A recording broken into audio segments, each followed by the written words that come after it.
Bookish voice में आपका स्वागत है। आप सुन रहे हैं विवेक चूड़ामणि, जिसे लिखा है आदि शंकराचार्य ने। आइए सुनते हैं। इस प्रकार आत्मानंद और तत्वबोध को प्राप्त हुए उस शिष्य श्रेष्ठ को प्रणाम करते देख महात्मा गुरुदेव अति प्रसन्नचित्त से फिर इस प्रकार श्रेष्ठ वचन कहने लगे। हे वत्स, अपनी आध्यात्मिक दृष्टि से शांतचित्त होकर सब अवस्थाओं में ऐसा ही देख कि यह संसार ब्रह्म प्रतीति का ही प्रवाह है, इसलिए यह सर्वथा सत्य स्वरूप ब्रह्म ही है।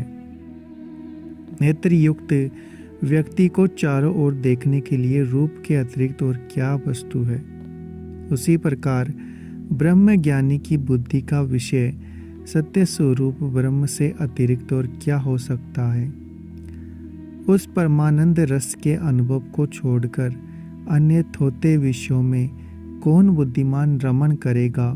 अति आनंददायक पूर्ण चंद्र के प्रकाशित रहते हुए चित्र लिखित चंद्रमा को देखने की इच्छा कौन करेगा। असत पदार्थों के अनुभव से ना तो कुछ तृप्ति ही होती है और ना दुख का नाश ही। अतः इस अद्वैतानंद रस के अनुभव से तृप्त होकर सत्य आत्मनिष्ठ भाव से सुखपूर्वक स्थित हो। हे महाबुद्धे, सब और केवल अपने को ही देखता हुआ, अपने को अद्वितीय मानता हुआ और आत्मानंद का अनुभव करता हुआ कालक्षेप कर अखंड बोध स्वरूप निर्विकल्प आत्मा में किसी विकल्प का होना आकाश में नगर की कल्पना के समान है। इसलिए अद्वितीय आनंदमय आत्म स्वरूप से स्थित होकर परम शांति लाभ कर मौन धारण करो। महात्मा ब्रह्मवेता के मिथ्या विकल्पों की हेतुभूता बुद्धि की जो ब्रह्म भाव से मौन अवस्था है, वही परम उपशम है, जिसमें कि निरंतर अद्वैतानंद रस का अनुभव होता है। जिसने आत्म स्वरूप को जान लिया है, उस स्वानंद रस का पालन करने वाले पुरुष के लिए वासना रहित मौन से बढ़कर उत्तम सुखदायक और कुछ भी नहीं है। विद्वान मुनि को उचित है कि चलते फिरते, बैठते उठते, सोते जागते अथवा किसी और अवस्था में रहते निरंतर आत्मा में रमण करता हुआ इच्छानुकूल रहे। जिसकी चित्तवृत्ति निरंतर आत्म स्वरूप में लगी रहती है तथा जिसे आत्म तत्व की सिद्धि हो गई है, उस महापुरुष को देश काल आसन दिशा यम नियम तथा लक्ष्य आदि की कोई आवश्यकता नहीं है। अपनी आप को जानने के लिए बला नियम आदि की क्या अपेक्षा है। यह गड़ा है ऐसा जानने के लिए जिससे वस्तु का ज्ञान होता है। उस परमाणु सौष्ठव के अतिरिक्त बला और किस नियम की आवश्यकता है। आत्मा नित्य सिद्ध है। प्रमाण की शुद्धि होते ही वह स्वयं भासने लगता है। अपनी प्रतीति के लिए वह देश काल अथवा शुद्धि आदि किसी की भी अपेक्षा नहीं रखता। जिस प्रकार मैं देवदूत हूँ, इस ज्ञान में किसी नियम की अपेक्षा नहीं है, उसी प्रकार ब्रह्मवेता को मैं ब्रह्म हूँ यह ज्ञान स्वतः ही होता है। सूर्य से जैसे जगत प्रकाशित होता है, वैसे ही जिसके प्रकाश से समस्त असत और तुच्छ अनात्म पदार्थ भासते हैं, उसको भाषित करने वाला और कौन हो सकता है। वेद शास्त्र पुराण और समस्त भूत मात्र जिससे अर्थवान हो रहे हैं, उस सर्वसाक्षी परमात्मा को और कौन प्रकाशित करेगा। यह सर्वसाक्षी आत्मा स्वयं प्रकाश, अनंत शक्ति, अपरमेय और सर्व अनुभव स्वरूप है। इसको ही जान लेने पर वह ब्रह्मवेताओं में सर्वश्रेष्ठ महात्मा संसार बंधन से मुक्त होकर धन्य हो जाता है। विषयों के प्राप्त होने पर वह ना दुखी होता है, ना आनंदित होता है, ना उनमें आसक्त होता है और ना उनसे विरक्त होता है। वह तो निरंतर आत्मा आनंद रस से तृप्त होकर स्वयं अपने आप में ही क्रीड़ा करता और आनंदित होता है। जिस प्रकार खिलौना मिलने पर बालक अपनी भूख और शारीरिक व्यथा को भूलकर उससे खेलने में लगा रहता है, उसी प्रकार अहंकार और ममता से शून्य होकर विद्वान अपने आत्मा में आनंद पूर्वक रमण करता रहता है। ब्रह्मवेत्ता विद्वान का चिंता और दीनता रहित भिक्षान अन्न ई भोजन तथा नदियों का जल ही पान होता है। उनकी स्थिति स्वतंत्रता पूर्वक और निरंकुश होती है। उन्हें किसी प्रकार का डर नहीं होता। वे वन अथवा शमशान में सुख की नींद सोते हैं। दोने सुखाने आदि की अपेक्षा से रहित दिशा ही उनके वस्त्र है। पृथ्वी ही बिछोना है। उनका आना जाना वेदांत विधियों में ही हुआ करता है और पर ब्रह्म में ही उनकी क्रीड़ा होती है। वह आत्मज्ञानी महापुरुष इस शरीर रूप विमान में बैठकर अर्थात अपने सर्व अभिमान शून्य शरीर का आश्रय लेकर दूसरों के द्वारा उपस्थित किए समस्त विषयों को बालक के समान भोगता है, किंतु वास्तव में वह प्रकट चिन्ह रहित और बाह्य पदार्थों में आसक्ति रहित होता है। चैतन्य रूप वस्त्र से युक्त वह महाभाग्यवान पुरुष वस्त्रहीन वस्त्र युक्त अथवा मर्ग चर्मादि धारण करने वाला होकर उन्मत्त के समान, बालक के समान अथवा पिशाच आदि के समान स्वेच्छ अनुकूल भूमंडल में विचरता रहता है। स्वयं सर्वात्म भाव से स्थित, सदा अपने आत्मा में ही संतुष्ट और अकेला विचरने वाला वह मुनि अपने इच्छा अनुसार जब इच्छा हो तब अन्न ग्रहण करता है और मनमाना रूप धारण कर विचरता रहता है। ब्रह्मवेत्ता महापुरुष कहीं मूढ़, कहीं विद्वान और कहीं राजा महाराजाओं से ठाट बाट से युक्त दिखाई देता है। वह कहीं भ्रांत, कहीं शांत और कहीं अजगर के समान निश्चल भाव से पड़ा दिख पड़ता है। इस प्रकार निरंतर परमानंद में मग्न हुआ विद्वान कहीं सम्मानित, कहीं अपमानित और कहीं अज्ञात रहकर अलक्षित गति से विचरता है। वह निर्धन होने पर भी सदा संतुष्ट, असहाय होने पर भी महाबलवान और भोजन न करने पर भी नित्य तृप्त और विषम भाव से बरतता हुआ भी समदर्शी होता है। वह महात्मा सब कुछ करता हुआ भी अकर्ता है, नाना प्रकार के फल भोगता हुआ भी अभोक्ता है, शरीरधारी होने पर भी अशरीरी है और परिच्छिन्न होने पर भी सर्वव्यापी है। सदा अशरीर भाव में स्थित रहने से इस ब्रह्मवेत्ता को प्रिय अथवा अप्रिय तथा शुभ अथवा अशुभ कभी छू नहीं सकते। जिस देह अभिमानी का स्थूल सूक्ष्म आदि देहों से संबंध होता है, उसी को सुख अथवा दुख तथा शुभ अथवा अशुभ की प्राप्ति होती है। जिस देहादि बंधन टूट गया है, उस सत स्वरूप मुनि को शुभ अथवा अशुभ फल की प्राप्ति कैसे हो सकती है? वास्तविक बात को न जानने के कारण जैसे राहु से ग्रस्त ना होने पर भी ग्रस्त सा प्रतीत होने के कारण लोग ब्रह्मवश सूर्य को राहुग्रस्त कहते हैं, वैसे ही देह आदि बंधन से छूटे हुए ब्रह्मवेत्ता का आवास मात्र शरीर देखकर अज्ञानी जन उसे देह युक्त सा मानते हैं। यह मुक्त पुरुष का शरीर तो सांप की काचोली के समान प्राण वायु द्वारा कुछ इधर उधर चलायमान होता हुआ पड़ा रहता है।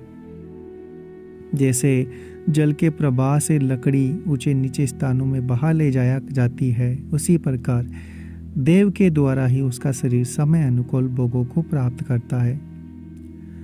मुक्त पुरुष का शरीर प्रारब्ध कर्म से कल्पित वासनाओं द्वारा संसारी पुरुष के समान नाना भोगों को भोगता है। सिद्ध पुरुष तो स्वयं कुलाल चक्र के मूल की भांति संकल्प विकल्प से रहित होकर साक्षी भाव से मौन होकर रहता है। ब्रह्मवेत्ता पुरुष अत्यंत सघन आत्म आनंद रस के समान पान करने से मतवाला होकर साक्षी रूप से स्थित हुआ इंद्रियों को ना तो विषयों में लगाता है और ना उन्हें विषयों से हटाता है। वह अपने कर्मों के फल की ओर तो देखता भी नहीं है। जो लक्ष्य और अलक्ष्य दोनों दृष्टियों को त्याग कर केवल एक आत्म स्वरूप से स्थित रहता है, वह ब्रह्मवेत्ताओं में श्रेष्ठ महापुरुष साक्षात शिव ही है। अर्थात अन्य वस्तु के अभाव के कारण जिसका कोई लक्ष्य नहीं होता और जड़ अथवा सोए हुए पुरुष के समान जो ज्ञान शून्य भी नहीं होता, वह पुरुष ही श्रेष्ठतम आत्मनिष्ठ है। ऐसा ब्रह्म ज्ञानी जीता हुआ भी सदा मुक्त और कृतार्थ ही है। शरीर रूप उपाधि के नष्ट होने पर वह ब्रह्म भाव में स्थित हुआ ही आदित्य ब्रह्म में लीन हो जाता है। नट जैसे विचित्र वेश विन्यास धारण किए रहने पर अथवा उसके अभाव में भी पुरुष ही है, वैसे ही ब्रह्मवेत्ता उपाधि युक्त हो अथवा उपाधि मुक्त सदा ब्रह्म ही है और कुछ नहीं। जहाँ तहाँ गिरे हुए वृक्ष के सूखे पत्तों के समान ब्रह्मीभूत याति का शरीर कहीं भी गिरे, वह तो पहले ही चैतन्य अग्नि से दग्ध हुआ रहता है। सत स्वरूप ब्रह्म में सदैव परिपूर्ण आदित्य आनंद स्वरूप से स्थित रहने वाले मुनि को इस त्वचा मांस और मलमूत्र के पिंड को त्यागने के लिए किसी योग्य देश काल आदि की अपेक्षा नहीं होती, क्योंकि मोक्ष हृदय की अविद्या रूप ग्रंथि के नाश को ही कहते हैं। इसलिए देह अथवा दंड कमंडलू के त्याग का नाम मोक्ष नहीं है। वृक्ष का सूख कर जड़ा हुआ पत्ता नाली में, नदी में, शिवालय में अथवा किसी चबूतरे पर कहीं भी गिरे, उससे वृक्ष का क्या हानि लाभ हो सकता है।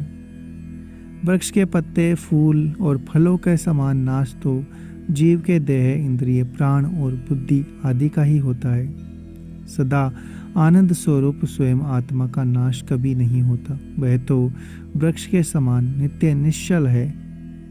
प्रज्ञान गण यह आत्मा का लक्षण उसकी सत्यता का सूचक है। विज्ञजन ऐसा अनुवाद करके उपाधि कल्पित वस्तु का ही विनाश बताते हैं। अरे यह आत्मा अविनाशी है। यह श्रुति भी विकारी देह आदि का नाश होने पर आत्मा के अविनाशी तत्व का प्रतिपादन करती है। जिस प्रकार पत्थर, वृक्ष, तृण, अन्न, भूसा और वस्त्र आदि जलने पर मिट्टी ही हो जाते हैं, उसी प्रकार देह, इंद्रिय, प्राण और मन आदि संपूर्ण दृश्य पदार्थ ज्ञान अग्नि से दग्ध हो जाने पर परमात्मा स्वरूप ही हो जाते हैं। जैसे सूर्य का प्रकाश होने पर उससे विपरीत स्वभाव वाला अंधकार उसी में लीन हो जाता है, वैसे ही संपूर्ण दृश्य प्रपंच ज्ञानोदय होने पर ब्रह्म में ही लीन हो जाता है। घड़े के नष्ट होने पर जैसे घट आकाश महाकाश हो जाता है, वैसे ही उपाधि का लय होने पर ब्रह्मवेत्ता स्वयं ब्रह्म ही हो जाता है।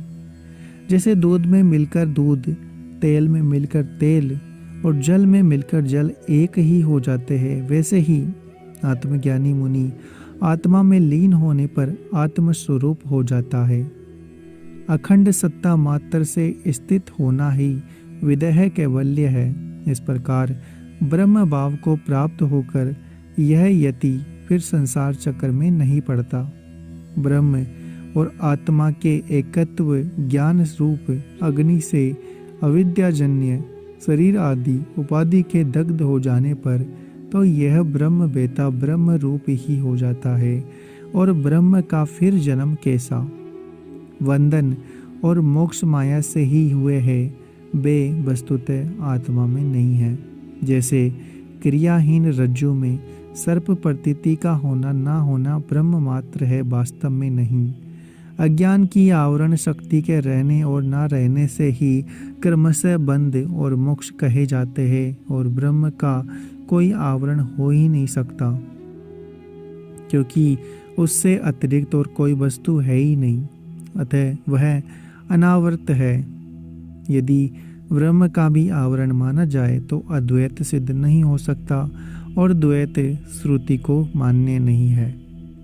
बंध और मोक्ष दोनों बुद्धि के गुण हैं। जैसे मेघ के द्वारा दृष्टि के ढक जाने पर सूर्य को ढका हुआ कहा जाता है, उसी प्रकार मूढ़ पुरुष उनकी कल्पना आत्म तत्व में व्यर्थ ही करते हैं, क्योंकि ब्रह्म तो सदैव अद्वितीय असंग चैतन्य स्वरूप एक और अविनाशी है। पदार्थ का होना ना होना ऐसा जो ज्ञान है वह बुद्धि का ही गुण है, नित्य वस्तु आत्मा का नहीं। इसलिए आत्मा में ये बंध और मोक्ष दोनों माया से कल्पित है, वस्तुतः नहीं है, क्योंकि आकाश के समान निर्वयव, निष्क्रिय, शांत, निर्मल, निरंजन और अद्वितीय परम तत्व में कल्पना कैसे हो सकती है। अतः परमार्थ तो यही है कि ना किसी का नाश है, ना उत्पत्ति है, ना बंधन है, ना कोई साधक है, और ना मुमुक्षु, ना मुक्त है वत्स, कली के दोषों से रहित कामना शून्य तुझ मुमुक्षु को अपने पुत्र के समान समझकर मैंने बारंबार सकल शास्त्रों का सार शिरोमणि, यह अति गुह्य परम सिद्धांत तेरे सामने प्रकट किया है। गुरुदेव के ऐसे वचन सुन शिष्य ने अति नम्रता से उन्हें प्रणाम किया और संसार बंधन से मुक्त हो उनकी आज्ञा पाकर चला गया। और गुरुजी सच्चिदानंद समुद्र में मग्न मन हुए संपूर्ण पृथ्वी को पवित्र करते निरंतर विचरने लगे। इस प्रकार गुरु और शिष्य के संबंध रूप से मुमुक्षुओं को सुगमता से बोध होने के लिए यह आत्मज्ञान का निरूपण किया गया है। वेदांत विहित श्रवण आदि के द्वारा जिनके चित्त के समस्त दोष निकल गए हैं और जो संसार मुख से विरक्त शांत चित्त श्रुति रहस्य के रसिक और मोक्षकामी हैं, वे यतिजन इस हितकारी उपदेश का आदर करें।